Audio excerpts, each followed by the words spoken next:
मैंने इंपॉर्टेंट कहा है, आप लोगों ने इसको नोटिस नहीं किया। क्यों किया? परीक्षा में यही क्वेश्चन बनेंगे।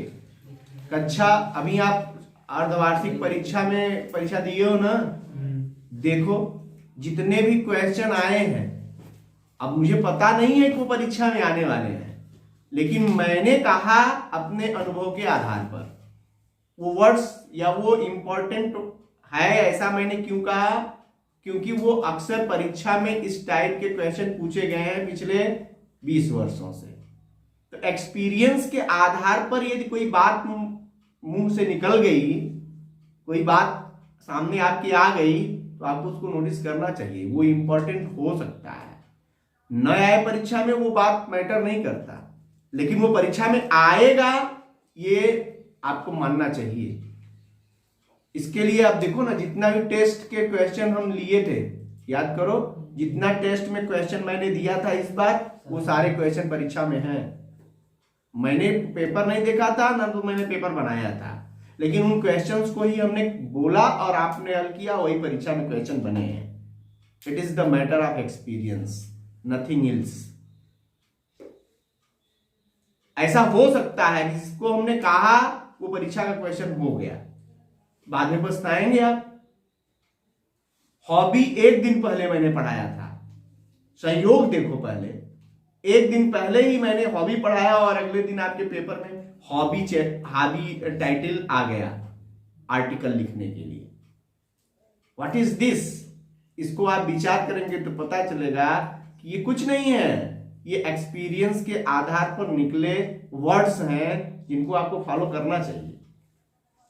मैं कहूं, जोर देकर कहूं तब आप करेंगे, ऐसा नहीं है। मैंने कहा तो आपको ये मान लेना चाहिए, क्योंकि ये जो हो गए तो आपका फायदा होगा, और नहीं भी हुए तो कम से कम सीख तो लिए, तो उसको मान लेना चाहिए कि ये इंपॉर्टेंट है। इसलिए इंपॉर्टेंट क्वेश्चन यदि कहा तो निश्चित है कि हो सकता है वो परीक्षा में क्वेश्चन बने। इस टाइप के क्वेश्चन में होता क्या है कि जब पेपर सेट किए जाते हैं तो दो टाइप के पेपर बनते हैं, ये आपको पता होना चाहिए। एक तो डिफिकल्ट और एक इजी और एक मीडियम भी मान लो, 3 टाइप के पेपर आपको मिलेंगे। यदि डिफिकल्ट बना तो आपको हमेशा वो कंफ्यूज करने वाले क्वेश्चन दिया जाएगा। डिफिकल्ट का मतलब क्या है? आपके चैप्टर और आपकी चीजों से रिलेटेड है, लेकिन क्वेश्चन कैसा रहेगा? वो क्वेश्चन जो उसमें कंफ्यूजिंग होगा, जिसपे आपका कॉन्सेप्ट जल्दी क्लियर नहीं हो रहा, वही क्वेश्चन परीक्षा में आ गए तो आप उसको क्या कहते हैं कि डिफिकल्ट क्वेश्चन था।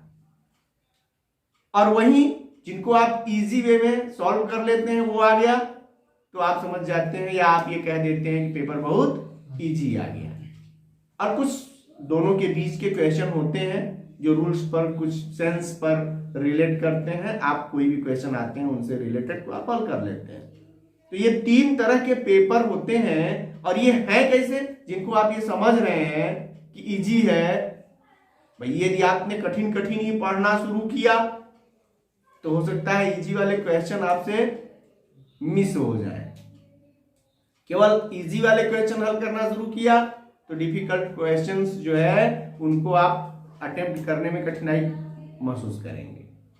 हमको सबको लेके चलना है, वो सब परीक्षा के क्वेश्चन है। और कई बार मैंने कहा है, आज फिर कह रहा हूं कि जो क्वेश्चन आपको नहीं आते उनको यही मान लीजिए कि ये हमारे बोर्ड परीक्षा के क्वेश्चन है, क्योंकि जिन प्रश्नों से हम भागते हैं अक्सर वही प्रश्न परीक्षा के क्वेश्चन होते हैं ना। तो ये चीजों को ध्यान दो। यदि कहीं इंपॉर्टेंट कहा मैंने तो ऐसे नहीं कहा, वो हमने अपने एक्सपीरियंस को अप्लाई किया कि कई बार से इस टाइप के क्वेश्चंस आए और इस टाइप के क्वेश्चन में बच्चे उलझ जाते हैं। जैसे मूल्यांकन के समय क्या होता है, जो कॉपियां हम लोगों के सामने आती हैं उसमें हर तरह के बच्चे होते हैं, हर तरह की कॉपियां होती हैं, तो उसमें देखने को मिलता है कि सारे क्वेश्चन को कर लिया और एक इस टाइप का क्वेश्चन आया तो उसका क्वेश्चन गलत हो गया। इसका मतलब क्या हुआ कि ये क्वेश्चन उसके लिए डिफिकल्ट टाइप का था।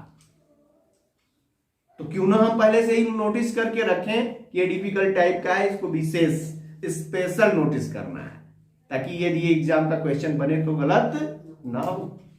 तो इसीलिए हमने इसको कह दिया कि ये वेरी इंपॉर्टेंट रूल भी है और ये क्वेश्चन बन सकता है एग्जाम का। और ये इंपॉर्टेंट वर्ड्स हैं, वर्ब हैं, जिनको आपको याद रखना चाहिए कि इनके साथ एज जरूर आएगा।